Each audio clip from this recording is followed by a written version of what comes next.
ಗುರು ಹೇಗಿದ್ದೀರಾ? ನಾನು ಗುರು ನಿಮ್ಮ ಪಲ್ಲವಿ. ಗುರು, ಬಿಗ್ ಬಾಸ್ ಮನೆ ಈಗ ಬಿಗ್ ಬ್ರೇಕಿಂಗ್ ನ್ಯೂಸ್ ಕೊಡೋ ಅಂತ ಹೌಸ್ ಆಗಿದೆ. ಅಂದರೆ ಈಗ ನಾರ್ಮಲ್ ಆಗಿ ನಾವು ನ್ಯೂಸ್ ಚಾನಲ್ ನೋಡ್ತಾ ಇರ್ತೀವಿ, ಅದ್ರಲ್ಲಿ ರಿಪೋರ್ಟಿಂಗ್ ಯಾವ ಥರ ಕೊಡ್ತಾರೆ, ಸೊ ಏನೇನು ರಿಪೋರ್ಟ್ ಗ್ಯಾದರ್ ಮಾಡಿರ್ತಾರೆ, ಅದ್ರ ವಿಷಯದ ಪೂರ್ತಿ ಸಾರಾಂಶ ಆಗಿರ್ಬೋದು, ಒಂದು ಹೆಡ್ಲೈನ್ಸ್ ಆಗಿರ್ಬೋದು, ಒಂದು ಟೈಟಲ್ ಆಗಿರ್ಬೋದು, ಚೆನ್ನಾಗಿ ಕೊಟ್ಟಿರ್ತಾರೆ. ಸೊ ಈಗ ಬಿಗ್ ಬಾಸ್ ಮನೇಲಿರೋಂಥ ರಿಪೋರ್ಟರ್ಸ್ ಯಾವ್ಯಾವ ಟಾಪಿಕ್ ಬಗ್ಗೆ ಮಾತಾಡ್ತಾರೆ, ಯಾವ ಬಿಗ್ ಬ್ರೇಕಿಂಗ್ ನ್ಯೂಸ್ನ ತಂದಿದ್ದಾರೆ ನೋಡೋಣ. ಅದರಲ್ಲೂ ನನಗೆ ತುಂಬ ಇಷ್ಟ ಆಗಿದ್ದೇನಪ್ಪ ಅಂದರೆ, ತನಿಷ್ ಅವ್ರನ್ನೇ ಸಡನ್ನಾಗಿ ಊಸರವಳ್ಳಿ ಅಂತ ಟೈಟಲ್ ಕೊಟ್ಬಿಟ್ರು ಅವಿನಾಶ್ ಅವರು. ಅದು ಸ್ವಲ್ಪ ನಂಗೆ ಶಾಕಿಂಗ್ ಆಯಿತು. ಯಾಕಂದರೆ ಒಂದು ಬಿಗ್ ಬಾಸ್ಗೆ ವೈಲ್ಡ್ ಕಾರ್ಡ್ ಎಂಟ್ರಿಯಲ್ಲಿ ಬಂದಿರೋಂಥ ಅವಿನಾಶ್ ಅವ್ರಿಗೆ ಏಕಾಏಕಿ ತನಿಷ್ ಅವರು ಊಸರವಳ್ಳಿ ಅನ್ನೋ ಟೈಟಲಿಂದ ಕರೆದು ಬಿಟ್ರು. ಸೊ ಫಸ್ಟೇ ತನಿಷಾಕ್ ಅವ್ರು ಹೇಳಬೇಕಾ ಅಂದರೆ ಹ್ಞೂ ಅಂತ ಇಷ್ಟು ಜಗಳ ಮಾಡೋ ಅಂಥವ್ರು. ಫಸ್ಟೇ ಸ್ಪೀಕರ್ ಅವ್ರ ವಾಯ್ಸ್ ಬೇರೆ. ಅದರಿಂದ ಅವಿನಾಶ್ ಅವ್ರನ್ನ ಬಿಡ್ತಾರ ಸುಮ್ಮನೆ? ಅಲ್ಗೂ ತುಕಾಲಿ ಅವ್ರು ಹೇಳಿದ್ರು, ನೀನು ಆಯ್ಕೆ ಮಾಡ್ಕೊಂಡಿರೋದಕ್ಕೆ ಇವಾಗ ಅವ್ನು ಫುಲ್ ಕನ್ಫ್ಯೂಷನ್ ಅಲ್ಲಿ ಆಗ್ಬಿಟ್ಟಿರ್ತಾನೆ, ಏನಕ್ಕಾದ್ರೂ ಆಯ್ಕೆ ಮಾಡ್ಕೊಂಡ ಅಂತ ಅನ್ನೋ ಥರ ಒಂದು ಮಾತನ್ನು ಹೇಳಿದ್ರು. ಸೊ ಅಲ್ಲಿ ಅವರ ಒಂದು ವಾದ ವಿವಾದ ಎರಡೂ ಸಹ ಇತ್ತು. ಬಟ್ ರಿಪೋರ್ಟಿಂಗ್ ಅಂತ ಕೊಟ್ಮೇಲೆ ಅದು ಪರ್ಸ್ನಲಾಗಿ ತಗೊಂಬಾರ್ದು ಅಂತ ನನ್ನ ಪ್ರಕಾರ ಅನಿಸಿದ್ದು ನೋಡಿದಂಥ ಟೈಮಲ್ಲಿ. ಆ್ಯಂಡ್ ತನಿಷ್ ಅವಿನಾಶ್ ಅವ್ರದ್ದು ಆದಮೇಲೆ ಸಿರಿಯಕ್ ಅವರು ತುಕಾಲಿ ಅಣ್ಣವ್ರದ್ದು ಸ್ವಲ್ಪ ರಿಪೋರ್ಟಿಂಗ್ ಬರುತ್ತೆ. ಅದಾದಮೇಲೆ ಸಿರಿಯಕ್ ಅವ್ರು ಹೇಳ್ತಾರೆ, ನೀವೇನಕ್ಕೆ ನಾನು ಹೇಳ್ದೇ ಇರೋಂಥ ವಿಷಯದಲ್ಲಿ ನೀವು ಇನ್ವಾಲ್ವ್ ಆಗ್ತೀರಾ, ಮುಗ್ಗುರಿಸ್ತೀರಾ ಅಂತ ಹೇಳಿದಾಗ ತುಕಾಲಿ ಅವ್ರು ಹೇಳ್ತಾರೆ, ಇಲ್ಲ ನೀವು ಅಲ್ಲಿ ನನ್ನ ಹೇಳಿದಕ್ಕೆ ನಾನು ಹೇಳಿದೆ ಅನ್ನೋ ಥರ ಒಂದು ಮಾತನ್ನು ಹೇಳ್ತಾರೆ. ಬಟ್ ಇವರಿಬ್ಬರು ಮಾತು ಮಾತ್ರ ತುಂಬ ಕಾಂಟ್ರವರ್ಸಿ ಅನ್ನೋ ಲೆವೆಲ್ಗೆ ಹೋಗುತ್ತೆ. ಆಫ್ಟರ್ ಆ ಒಂದು ಟಾಸ್ಕ್ ಆದ್ಮೇಲೂ ಸಹ ಅದು ಕ್ಯಾರಿ ಡೌನ್ ಆಗುತ್ತೆ, ಹಂಗೆ ಆಗುತ್ತೆ. ಆ ಒಂದು ವಿಷಯದ ಬಗ್ಗೆ ಮಾತುಕತೆಗಳು ಹೋಗ್ತಾ ಇರಬೇಕಾದ್ರೆ ನಾನು ನಿಮಗೆ ಹೇಳೋದ್ನ ಅಂತ ಸಿರಿಯಕ್ ಅವ್ರು ಹೇಳ್ತಾರೆ, ತುಕಾಲಿನವ್ರು ನಾನು ನಿಮ್ಮನ್ನು ಮಾತಾಡ್ಸಲ್ಲ, ನೀವು ಮಾತಾಡಿಸ್ಲೇಬೇಡಿ ಅಕ್ಕ ಅಂತ ಹೇಳ್ತಾರೆ. ಸೊ ಈ ಥರ ಒಂದು ಕಾಂಟ್ರವರ್ಸಿ ಅವರ ಮಧ್ಯೆ ನಡೀತಾ ಇದೆ. ಆ್ಯಂಡ್ ಇದು ಒಂದೇ ಅಲ್ಲ, ಇದಕ್ಕೂ ಮುಂಚೆ ಕಿಚನ್ ಹತ್ರನೂ ಅಷ್ಟೇ, ಡೈನಿಂಗ್ ಟೇಬಲ್ ಹತ್ರ ಕುತ್ಕೊಂಡಿರ್ಬೇಕಾದ್ರೆ ಅದಕ್ಕೂ ಕಾಂಟ್ರವರ್ಸಿನೂ ಆಯಿತು. ಒಂದು ಕಾರ್ತಿಕ್ ಅಣ್ಣ ಮತ್ತು ಮೈಕಲ್ ಅಣ್ಣವ್ರಿಗೆ ಪನಿಷ್ಮೆಂಟ್ ಕೊಟ್ಟಿರ್ತಾರೆ, ಒಂದು ಫ್ರಿಡ್ಜ್ ಕ್ಲೀನ್ ಮಾಡಿ ಅನ್ನೋ ಥರ. ಬಟ್ ತುಕಾಲಿ ಅಣ್ಣ ಅಂದರೆ ಸಿರಿಯಕ್ ಅವರು ಎಕ್ಸಾಂಪಲ್ ಹೇಳಿದ್ರು, ನೀವು ಶಿಕ್ಷೆನ ತಗೊಂಡಿದ್ರೆ ನೀವು ಮಾಡಲೇಬೇಕು. ಸಪೋಸ್ ಅವರು ತಪ್ಪು ಮಾಡಿದ್ರೆ ಅವ್ರಿಗೂ ಶಿಕ್ಷೆ ಕೊಡ್ತೀನಿ ಅಂತ ಸೊ ಜಸ್ಟ್ ಫಾರ್ ಎಕ್ಸಾಂಪಲ್ ಹೇಳ್ತಾರೆ. ಬಟ್ ಆದರೆ ತುಕಾಲಿ ಅಣ್ಣವ್ರು ಅದನ್ನು ಸ್ವಲ್ಪ ಸೀರಿಯಸ್ ಆಗಿ ತಗೊಂಡು, ನೀವೇನಕ್ಕೆ ಇದು ಮಾಡ್ತೀರಾ, ನೀವೇನಕ್ಕೆ ಆ ಥರ ಹೇಳ್ತೀರಾ, ನಾನು ಅದನ್ನು ಒಪ್ಪಲ್ಲ, ನಾನು ಕೊಟ್ಟರು ಮಾಡಲ್ಲ, ನನಗೆ ಯೂನಿಯನ್ ಆಗಿ ಕೊಟ್ಟರೆ ಮಾಡ್ತೀನಿ, ಯೂನಿಕಾಗಿ ಕೊಟ್ಟರೆ ಮಾಡ್ತೀನಿ, ಬಟ್ ಅದು ಬಿಟ್ಟು ನನಗೆ ಈ ಥರ ಎಲ್ಲ ಇದು ಮಾಡಿದ್ರೆ ನನಗೆ ಇಷ್ಟ ಆಗಲ್ಲ ಅನ್ನೋ ಥರ ಫುಲ್ ದೊಡ್ಡ ಕಾಂಟ್ರವರ್ಸಿನೇ ಆಗುತ್ತೆ. ಬಟ್ ನನಗೆ ಇನ್ನೂ ಶಾಕಿಂಗ್ ಆಗಿದ್ದು ಏನಪ್ಪ ಅಂದರೆ, ಸಿರಿಯಕ್ ಅವರು ಇಷ್ಟೊಂದು ವೈಲ್ಡ್ ಆಗಿ ರಿಯಾಕ್ಟ್ ಮಾಡಿದೆ ನಾನು ಇವತ್ತೇ ನೋಡ್ತಾ ಇರೋಂಥದ್ದು. ಅಂದರೆ ಬಿಗ್ ಬಾಸ್ ಬಂದಾಗ್ಲಿಂದೂ ಅವರ ಅಲ್ಲಿ ಒಂದು ಕೋಪ ಅನ್ನೋದಾಗಿರ್ಬೋದು, ಒಂದು ಜಗಳ ಅನ್ನೋದಾಗಿರ್ಬೋದು ನಾವು ನೋಡಿರಲಿಲ್ಲ ಸಿರಿಯಕ್ ಅವರ ಆ ಆ್ಯಂಗಲ್ನ. ಬಟ್ ಇವತ್ತು ತುಕಾಲಿ ಅಣ್ಣವ್ರ ವಿಷಯದಲ್ಲಿ ಆ ಆ್ಯಂಗಲ್ ನೋಡಿದ್ವಿ ನಾವಂತೂ. ಬಟ್ ಬಿಗ್ ಬಾಸ್ ಮನೆಗೆ ಆ್ಯಕ್ಚುಲ್ ಆಗಬೇಕಾಗಿರೋದು ಅದೇನೆ, ಹೆದರ್ಸೋ ಅಂಥವ್ರು ಇರೋವರೆಗೂ ಹೆದರ್ಕೊಳ್ಳೋರು ಇದ್ದೇ ಇರ್ತಾರೆ. ಸೊ ಯಾವಾಗ ಹೆದರ್ಕೊಳ್ಳೋರು ಒಂದ್ಸರಿ ರಿವರ್ಸ್ ಆಗ್ತಾರೆ, ಸೊ ಹೆದರ್ಸೋರು ಸೈಲೆಂಟ್ ಆಗ್ತಾರೆ. ಸೊ ನನಗಿದೊಂದು ನೀತಿ ಪಾಠ ಗೊತ್ತಾಯ್ತು ಅದರಿಂದ ಸಿರಿಯಕ್ ಅವ್ರು ನೋಡಿ. ಆ್ಯಂಡ್ ಬಿಗ್ ಬಾಸ್ ಮನೇಲಿ ತುಕಾಲಿ ಅಣ್ಣವ್ರಿಗಂತೂ ಫುಲ್ಲು ನೀರು ಇಳಿಸಾಕ್ಬಿಟ್ರು ಸಿರಿಯಕ್ ಅವರು. ಮಾತು ಅದು ಕೌಂಟ್ರು ಬೇರೆ ಲೆವೆಲ್ಗೆ ಇತ್ತು ಸಿರಿಯಕ್ ಅವ್ರ ಮಾತುಗಳು ಮಾತ್ರ. ನನಗೂ ಇಷ್ಟ ಆಯಿತು. ಯಾಕಂದರೆ ಸಿರಿಯಕ್ ಅವರು ಒಂದು ಸೈಲೆಂಟ್ ಆಗಿರೋಂಥ ಹುಡುಗಿ ಅಂತ ನಾವು ಅಂದ್ಕೊಂಡಿದ್ವಿ, ಇಲ್ಲ ಕೆಣಕಿದ್ರೆ ಫುಲ್ ವೈಲೆಂಟು ಅಂತ ತೋರಿಸಿದ್ರು. ಅದಕ್ಕೆ ಹೇಳೋದು, ಹುಡುಗಿರ ಸವಾಸ ಅಷ್ಟು ಈಸಿ ಅಲ್ಲ ಗುರು ಅಂತ. ಸೊ ಒಂದ್ಸರಿ ಅವ್ರು ಸೈಲೆಂಟ್ ಆಗಿದ್ರೆ ಶಕ್ತಿ, ಅದೇ ಹೇಳ್ತಾರಲ್ಲ, ಹೆಣ್ಣು ಒಲಿದರೆ ನಾರಿ ಮುನಿದರೆ ಮಾರಿ ಅನ್ನೋ ಥರ ಆ್ಯಕ್ಚುಲ್ ಎಕ್ಸಾಂಪಲ್ ಆಗಿ ತೋರಿಸಿದ್ರು ಸಿರಿಯಕ್ಕ ನೆನ್ನೆ ಒಂದು ಎಪಿಸೋಡಲ್ಲಿ. ಆ್ಯಂಡ್ ಇದಾದ್ಮೇಲೆ ಒಂದು ನಮ್ರತಕ್ಕ ಬಂದ್ಬಿಟ್ಟು ಪ್ರತಾಪ್ ಅವ್ರನ್ನ ರಿಪೋರ್ಟಿಂಗ್ ಅಂತ ತಗೊತಾರೆ. ಪ್ರತಾಪ್ ಅವರು ಇತ್ತೀಚೆಗೆ ಬೇರೆ ಥರ ರಿಯಾಕ್ಟ್ ಮಾಡ್ತಿದ್ದಾರೆ, ಒಂದು ಬೇರೆ ಆ್ಯಂಗಲ್ಲೇ ಇದ್ದಾರೆ ಅನ್ನೋ ಥರ ಹೇಳ್ತಿದ್ರು. ಮತ್ತು ಪ್ರತಾಪಣ್ಣವ್ರು ಅದಕ್ಕೆ ಆನ್ಸರನ್ನು ಕೊಟ್ಟರು. ಆ್ಯಂಡ್ ವಿನಾಯಣ್ಣವ್ರು ಬಂದು ಸಂಗೀತಕ್ಕ ಅವ್ರ ಬಗ್ಗೆ ರಿಪೋರ್ಟನ್ನು ಕೊಟ್ಟರು. ಒಂದು ವುಮೆನ್ ಕಾಲ್ಡ್ ಇಟ್ಕೊಂಡು ವುಮೆನ್ ಕಾಲ್ಡ್ ನೀವು ಪ್ಲೇನ್ ಮಾಡ್ತಾ ಇದ್ದೀರಾ ಅನ್ನೋ ಥರ. ಅದೇ ಅದು ಹಳ್ಳಿ ಟಾಸ್ಕಲ್ಲಿ ಬಳೆ ಒಂದು ವಿಚಾರವಾಗಿ ಆಗಿರ್ಬೋದು. ಬಟ್ ಸುದೀಪ್ ಅಣ್ಣವ್ರು ಹೇಳಿದರು, ಆ ಒಂದು ವಿಚಾರವನ್ನು ಇಟ್ಕೊಂಡು ಮತ್ತೆ ಯಾರು ಮಾತಾಡಬಾರ್ದು, ಯಾರು ಇದು ಮಾಡಬಾರ್ದು ಅಂತ. ಬಟ್ ಅದೇ ಒಂದು ಕ್ವೆಶನ್ ಮತ್ತೆ ರೈಸ್ ಆಯಿತು, ಮತ್ತೆ ಅವ್ರ ಮಧ್ಯೆ ಜಗಳ ಆಯಿತು, ಮತ್ತೆ ಜಗಳ ಅಂದರೆ ಕಾಂಟ್ರವರ್ಸಿ ಆಯಿತು. ಬಟ್ ಈ ಒಂದು ಕಾಂಟ್ರವರ್ಸಿ ಮತ್ತೆ ಕ್ಯಾರಿ ಡೌನ್ ಆಗೋದಂತೂ 100% ಗ್ಯಾರಂಟಿ. ಬಿಗ್ ಬಾಸ್ ಮನೇಲಿ ಡೇ 1 ಸ್ಟಾರ್ಟ್ ಆದಂಥ ಜಗಳ ಇವ್ರದ್ದು ನೆವರ್ ಎಂಡಿಂಗ್ ಅನ್ನೋ ಥರ ಹೋಗ್ತಾ ಇದೆ. ಬಟ್ ಏನೇ ಆಗಲಿ ಇದಕ್ಕೊಂದು ಫುಲ್ ಸ್ಟಾಪ್ ಬಿದ್ದರೆ ಚೆನ್ನಾಗಿರೋದು. ಆ್ಯಂಡ್ ಸಂಗೀತಕ್ಕವ್ರು ಬಂದರು ಒಂದು ರಿಪೋರ್ಟಿಂಗ್ ಅಂತ ಕಾರ್ತಿಕ್ ಅಣ್ಣವ್ರ ಬಗ್ಗೆ ತಗೊಂಡ್ರು. ಸಂಗೀತ ಶೃಂಗೇರಿ ತಲೆಯನ್ನು ಹೊಡೆದ ಕಾರ್ತಿಕ್ ಮಹೇಶ್ ಅಂತ ತಗೊಂಬಂದರು. ಬಟ್ ಅದರಲ್ಲೇ ಒಂದಷ್ಟು ಕ್ವೆಶನ್ಸ್ ಇತ್ತು, ಒಂದಷ್ಟು ಮಾತುಕತೆಗಳಿತ್ತು. ಕಾರ್ತಿಕ್ ಅಣ್ಣವರು ಅದಕ್ಕೆ ಕೌಂಟ್ರನ್ನು ಕೊಟ್ಟರು, ಆನ್ಸರನ್ನು ಕೊಟ್ಟರು. ಕ್ವೆಶನ್ ಮತ್ತೆ ಸಂಗೀತಕ್ಕವ್ರ ಕಡೆಯಿಂದ ಬಂತು. ಮತ್ತೆ ನಾನು ಹೇಳಿದ್ದು ತಪ್ಪಾಯಿತು ಅಂತ ಸಂಗೀತಕ್ಕವರೆಲ್ಲ ಸಾರಿ ಕೇಳಿ ಅಪಲೈಸ್ ಮಾಡಿಕೊಂಡ್ರು. ಬಟ್ ಆದರೂ ಸಹ ಈ ಥರ ಒಂದು ಮಾತುಗಳು ಬೇಜಾರನ್ನು ಉಂಟು ಮಾಡುತ್ತೆ. ಬಕೆಟ್ ಅಂದಿದ್ದು ಸಾರಿ ಅಂತ ಕೇಳಿದ್ರು, ಆದರೂ ಅದು ಒಂದು ಪರ್ಸ್ನಲಿ ಬೇಜಾರಾಗುವಂಥ ವರ್ಡ್ ಅಂತಲೇ ಹೇಳ್ಬೋದು. ಬಟ್ ಆದರೂ ಸಂಗೀತಕ್ಕವ್ರು ಸಾರಿ ಕೇಳಿ ಮತ್ತೆ ಅವ್ರ ಫ್ರೆಂಡ್ಶಿಪ್ಪನ್ನು ಉಳಿಸ್ಕೊಬೇಕು ಅಂತ ಪ್ರಯತ್ನ ಪಟ್ಟರಲ್ಲ, ಅದಕ್ಕೆ ನಿಜಕ್ಕೂ ಒಂದು ಒಳ್ಳೇದಂತಲೇ ಹೇಳ್ಬೋದು. ಆ್ಯಂಡ್ ತನಿಷ್ ಅಕ್ಕ ಅವರು ಬಂದು, ತನಿಷ್ ಅಕ್ಕ ಅವರು ಸಹ ಒಂದು ಸಂಗೀತಕ್ಕವ್ರು ಮತ್ತು ಕಾರ್ತಿಕ್ ಅಣ್ಣವ್ರ ಫ್ರೆಂಡ್ಶಿಪ್ ಬಗ್ಗೆ ಒಂದು ಪ್ರೀತಿಯ ಸ್ನೇಹ ಅಂತ ಒಂದು ಇದನ್ನು ರಿಪೋರ್ಟನ್ನು ತಗೊಂಬಂದರು. ಸೊ ಅದರಲ್ಲೂ ಸಹ ಇವ್ರುಗಳ ಮಧ್ಯೆ ಮಾತುಕತೆ ಆಗುತ್ತೆ. ಸೊ ಒಂದಷ್ಟು ಡಿಸ್ಕಷನ್ಸ್ ನಡೆಯುತ್ತೆ. ಅದಾದಮೇಲೆ ಹೇಳ್ತಾರೆ ಸಂಗೀತ ಅವರು, ನಾನು ಸಾರಿ ಕೇಳಿದ್ದೀನಿ ಆಲ್ರೆಡಿ, ಈಗ ನಿಮ್ಗೇನು ಪ್ರಾಬ್ಲಮ್ ಅಂತ ಕೇಳ್ತಾರೆ. ಆ್ಯಂಡ್ ಕಾರ್ತಿಕ್ ಅಣ್ಣವರು ಸಾರಿ ಕೇಳಿದ್ದು ಓಕೆ, ಬಟ್ ವಿನಯ್ ಅಣ್ಣವರು ಒಂದು ವಿಚಾರದಲ್ಲಿ ತುಂಬ ಮೆಚೂರ್ ಆಗಿ ಥಿಂಕ್ ಮಾಡ್ತಾರೆ, ಇವ್ರು ಮೆಚೂರ್ ಆಗಿ ಥಿಂಕ್ ಮಾಡಲ್ಲ ಅನ್ನೋದು ಸ್ವಲ್ಪ ತಪ್ಪಾಯ್ತು ಅಂತ ತನಿಷ್ ಅಕ್ಕ ಅವ್ರು ಹೇಳ್ತಾರೆ. ಸೊ ಅದಕ್ಕೆ ಸರಿ ಅಂತ ಅಂದ್ಬಿಟ್ಟು ಇವರು ಒಂದು ಅಪೋಲೈಸ್ ಮಾಡ್ಕೊತಾರೆ ಸಂಗೀತ ಅಕ್ಕ ಅವರು. ಆ್ಯಂಡ್ ಕಾರ್ತಿಕ್ ಅಣ್ಣವರು ಅದನ್ನು ಅಗ್ರಿ ಮಾಡ್ತಾರೆ. ಸೊ ಅಲ್ಲಿಗೆ ಇದ್ದಂಥ ರಿಪೋರ್ಟಿಂಗ್ಸ್ ಎಲ್ಲ ನಡೆಯುತ್ತೆ. ಇಷ್ಟೆಲ್ಲ ರಿಪೋರ್ಟಿಂಗ್ಸ್ ನಡೆಯುತ್ತೆ. ಆ್ಯಂಡ್ ವರ್ತೂರ್ ಸಂತೋಷ್ ಅನ್ನೋರು ನನಗೆ ತುಂಬ ಇಷ್ಟ ಆಯಿತು. ಏನಪ್ಪ ಅಂದರೆ ಬಿಗ್ ಬಾಸ್ ಮನೆಯ ಜೋಡಿ ಎತ್ತುಗಳು ವರ್ತೂರ್ ಸಂತೋಷ್ ಮತ್ತು ತುಕಾಲಿ ಸಂತೋಷ್ ಅಂತ ಹೇಳಿದ್ರಲ್ವಾ.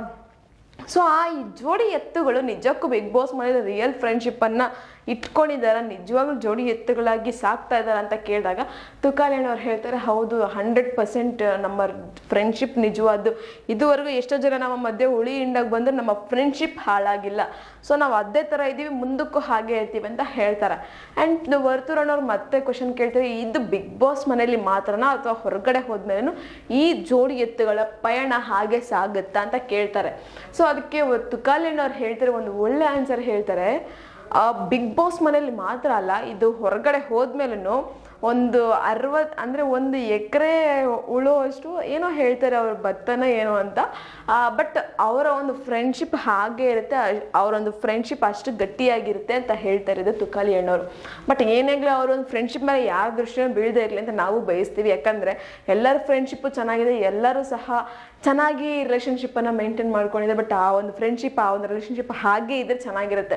ಕೆಲವೊಂದು ಟೈಮಲ್ಲಿ ಕೋಪ, ಜಗಳ, ಮನಸ್ತಾಪಗಳು ಬಂದೇ ಬರುತ್ತೆ.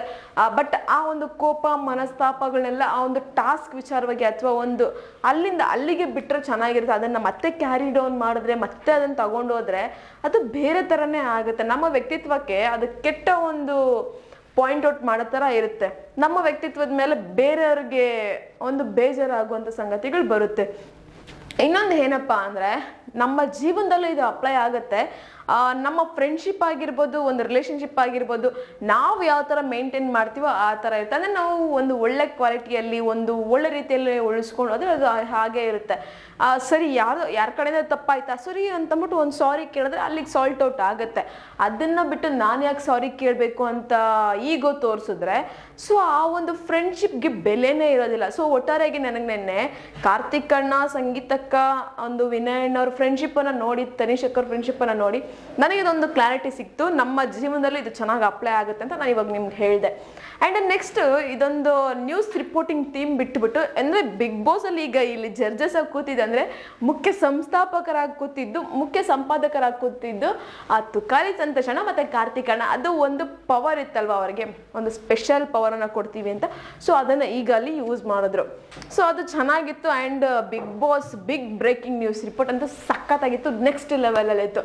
ಬಟ್ ಅದನ್ನು ಅವ್ರು ಪರ್ಸನಲ್ ತಗೊಂಬಾರ್ದು ಅಂತ ನನ್ನ ಪರ್ಸನಲ್ ಒಪಿನಿಯನ್ ಅಂತ ಹೇಳ್ತೀನಿ.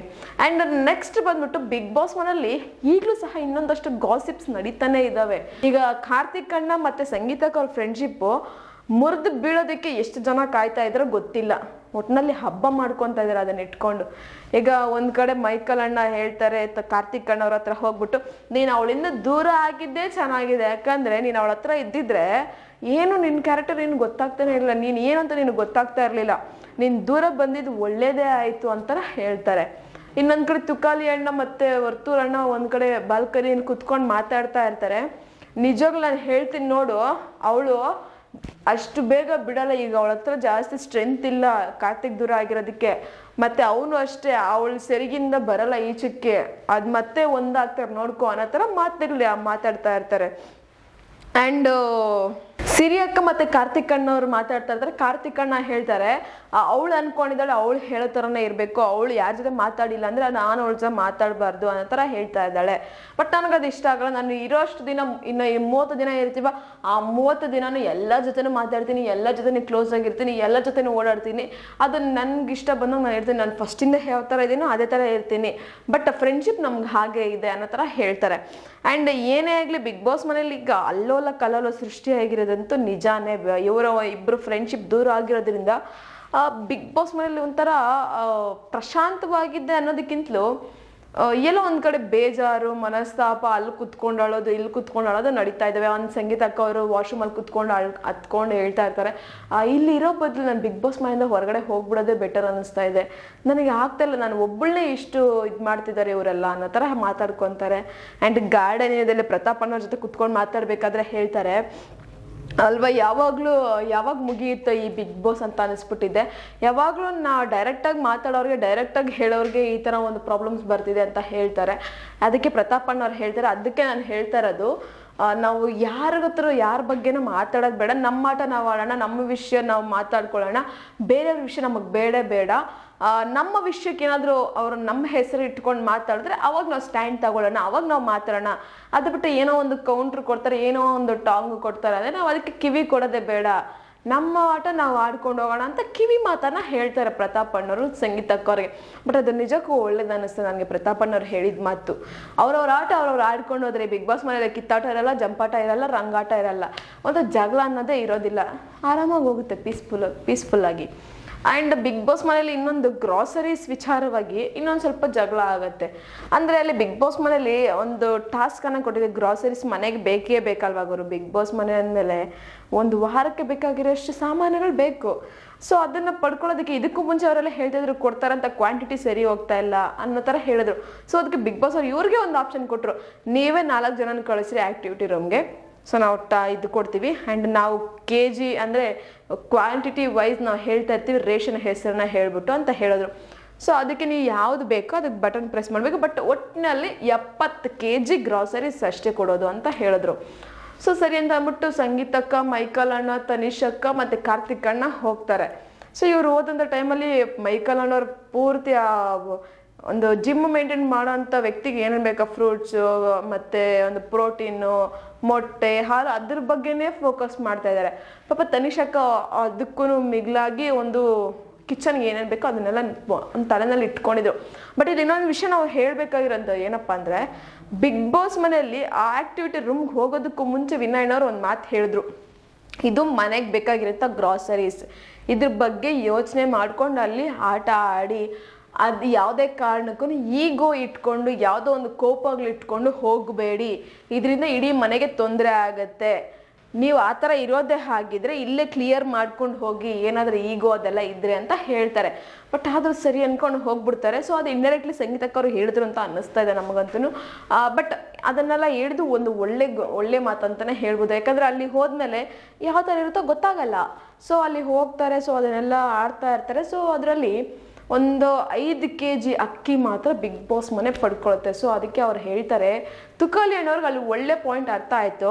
ಏನಪ್ಪ ಅಂದರೆ, ನಾವು ಇವಾಗ ಫಾರ್ ಎಕ್ಸಾಂಪಲ್ 5 kg ಅಕ್ಕಿ ಅಂದರೆ ನಾವು ಒತ್ತದ ಬಟನ್ ಪ್ರೆಸ್ ಮಾಡಲಿಲ್ಲ ಅಂದರೆ ನೆಕ್ಸ್ಟ್ ಅದು ಡಬಲ್ ಆಗುತ್ತೆ, ಆ ವೆಯ್ಟ್ ಅನ್ನೋದು kg ಅನ್ನೋದು ಇನ್ನೂ ಜಾಸ್ತಿ ಆಗುತ್ತೆ, ಇನ್ಕ್ರೀಸ್ ಆಗುತ್ತೆ ಅಂತ ಹೇಳಿ ಸೊ ಅವರು ಅಲ್ಲಿ ಒಂದು ಪಾಯಿಂಟನ್ನು ಅರ್ಥ ಮಾಡ್ಕೊತಾರೆ. ಬಟ್ ಇಲ್ಲಿ ಆಡ್ತಾ ಇದ್ದಂಥವ್ರಿಗೆ ಅರ್ಥ ಆಗಲಿಲ್ಲ, ಅಂದರೆ ಸಂಗೀತಕ್ಕವ್ರಿಗೆ ಅದು ಅರ್ಥ ಆಗಲಿಲ್ಲ. ಸೊ ಅದು 5 kg ಅಕ್ಕಿ ಅಂದ ತಕ್ಷಣ ಹಂಗೆ ಬಟನ್ ಪ್ರೆಸ್ ಮಾಡಿಬಿಟ್ರು. ಬಟ್ ಬಿಗ್ ಬಾಸ್ ಮನೆ ಕಂಟೆಸ್ಟೆಂಟ್ಸ್ ಎಲ್ಲ ಕೋಪ ಮಾಡ್ಕೊಂಡ್ರು.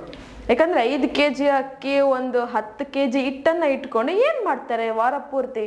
ಒಂದೊಂದು ಚಪಾತಿ ಬರುತ್ತೆ, ಒಂದು ಇಲ್ಲಿ 5 kg ಅಕ್ಕಿಲಿ ಯಾರಿಗೂ ಹೊಟ್ಟೆ ತುಂಬಲ್ಲ ಪಾಪ. ಅದಕ್ಕೆ ತುಕಾಲಣ್ಣವ್ರು ಹೇಳ್ತಾರೆ, ಈ ವಾರ ಹೊಟ್ಟೆ ಹಸಿನ ಸಾಯಿಸ್ಕೊಂಬಿಡೋಣ, ಯಾಕೆ ಸುಮ್ಮನೆ ಅಂತಂದ್ಬಿಟ್ಟು ಒಂದು ಮಾತನ್ನು ಅಂತಾರೆ. ಬಟ್ ಅಲ್ಲಿ ಇರೋವಂಥ ಬಿಗ್ ಬಾಸ್ ಮನೇಲಿ ಎಲ್ಲರಿಗೂ ಸಹ ಕೋಪ ಬರುತ್ತೆ. ಯಾಕಂದರೆ ಅವರಲ್ಲಿ ಬಿಗ್ ಬಾಸ್ ಮನೇಲಿ ಎಷ್ಟು ಊಟಕ್ಕೆ ಕಷ್ಟಪಡ್ತಾ ಇರ್ತಾರೆ, ಎಷ್ಟು ಸ್ಟ್ರಗಲ್ ಪಡ್ತಾ ಇರ್ತಾರೆ ಅಂತ ಅದು ಅವ್ರಿಗೆ ಗೊತ್ತಿರುತ್ತೆ. ಒಂದು ಊಟದ ಬೆಲೆ ಏನಂತ ಗೊತ್ತಾಗಿದೆ ಅವ್ರಿಗೆ.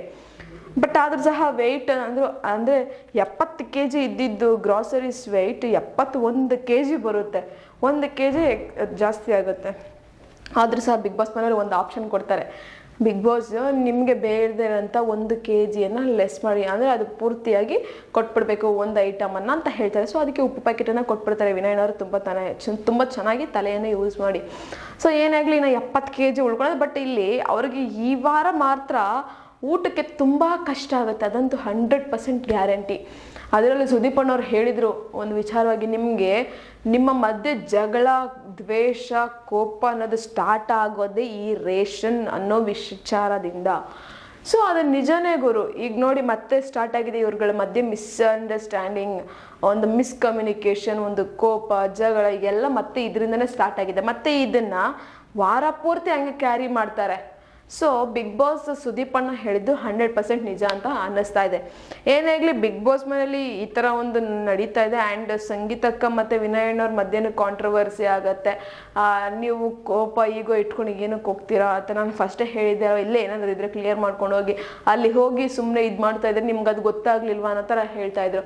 ಸೊ ಸಂಗೀತಕ್ಕ ಆಯಿತು ನನ್ನ ಕಡೆ ತಪ್ಪಾಯ್ತು ಏನೀಗ ಅಂತಂದ್ಬಿಟ್ಟು ಏನೋ ಒಂಥರ ಆ್ಯಟಿಟ್ಯೂಡ್ ಇದು ಮಾಡ್ತಾ ಇದ್ರು.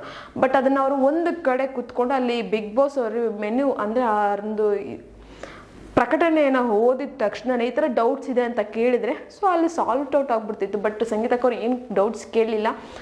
ಸೊ ಅದು ಹಾಗೆ ಅವರ ಒಂದು ಮಿಸ್ಟೇಕ್ ಆಗಿ ಆದಂಥ ತಪ್ಪು ಅಂತಲೇ ಹೇಳ್ಬೋದು. ಬಟ್ ಇವ್ರುಗಳ ಮಧ್ಯೆ ಅದೇ ಕಾಂಟ್ರವರ್ಸಿ ಜಾಸ್ತಿ ಆಯಿತು. ಆ್ಯಂಡ್ ಪ್ರತಾಪಣ್ಣ ನೋಟ್ ಬರಿಬೇಕಾದ್ರೆ ಇಲ್ಲಿ ಸಂಗೀತಕ್ಕೆ ಅವ್ರದ್ದು ಒಬ್ರದ್ದು ತಪ್ಪಲ್ಲ, 3 ಜನದ್ದು ತಪ್ಪಿದೆ ಅಂತ ಹೇಳ್ತಾರೆ. ಮತ್ತು ವಿನಯಣ್ಣ ಹೇಳ್ತಾರೆ, ನೀನು ಸಂಗೀತ ಪರನ ವಹಿಸ್ಕೊಂಡು ಬರಬೇಡ, ಇಲ್ಲಿ 3 ಜನದ್ದು ತಪ್ಪಿದೆ, ನಾನು ಅದನ್ನೇ ಹೇಳ್ತಿರೋದು, ನಾನು ಒಬ್ರಿಗೆ ಪಾಯಿಂಟ್ ಔಟ್ ಮಾಡಿ ಹೇಳ್ತಾ ಇಲ್ಲ ಅನ್ನೋ ಥರ ಹೇಳ್ತಾರೆ. ಬಟ್ ಏನೇ ಆಗಲಿ ವಿನಯಣ್ಣವರು ಮನೆ ವಿಚಾರವಾಗಿ ಯೋಚನೆ ಮಾಡಿದ್ರು. ಬಟ್ ಅಲ್ಲಿ ಕೆಲವರು ಮನೆ ವಿಚಾರವಾಗಿ ಯೋಚನೆ ಮಾಡಿದರೆ ಖಂಡಿತವಾಗ್ಲೂ ಮನೆಗೆ ಬೇಕಾಗಿರೋಂಥ ರೇಷನ್ನ ಪಡ್ಕೊಬೋದಾಗಿತ್ತು. ಬಿಗ್ ಬಾಸ್ ಮನೇಲಿ ಇಷ್ಟಿತ್ತು. ನಿನ್ನೆ ಒಂದು ಎಪಿಸೋಡಲ್ಲಿ ನನಗಂತೂ ಬಿಗ್ ಬಾಸ್ ಎಪಿಸೋಡಲ್ಲಿ ನನಗೆ ಇಷ್ಟ ಆಗದೆ ಇರೋ ಪಾರ್ಟ್ ಯಾವುದಪ್ಪ ಅಂದರೆ ಈ ಗ್ರಾಸರಿ ವಿಚಾರ. ಯಾಕಂದರೆ ಆ ಒಂದು ವಿಚಾರದಿಂದ ಸ್ಟಾರ್ಟ್ ಆಗುವಂಥ ಜಗಳ, ಕೋಪ ವಾರ ಪೂರ್ತಿ ಕ್ಯಾರಿ ಆಗುತ್ತೆ ಅದಕ್ಕೆ. ಆ್ಯಂಡ್ ನಿಮ್ಗೇನು ಅನ್ನಿಸ್ತು ನಿನ್ನೆ ಒಂದು ಎಪಿಸೋಡ್ ಬಗ್ಗೆ ಕಮೆಂಟ್ ಬಾಕ್ಸಲ್ಲಿ ಕಮೆಂಟನ್ನು ಹಾಕಿ. ನಾನು ಹೇಳಿದಂಥ ರಿವ್ಯೂ ನಿಮಗೆ ಇಷ್ಟ ಆಗಿದ್ರೆ ಒಂದು ಲೈಕ್ ಮಾಡಿ, ಶೇರ್ ಮಾಡಿ, ದಯವಿಟ್ಟು ಸಬ್ಸ್ಕ್ರೈಬನ್ನು ಮಾಡ್ಕೊಳ್ಳಿ. ಇದೇ ಥರ ಇನ್ನಷ್ಟು ವೀಡಿಯೋಸ್ಗೋಸ್ಕರ ನೀವು ನೋಡ್ತಾ ಇರಿ ನಮ್ಮ ಚಾನಲನ್ನು.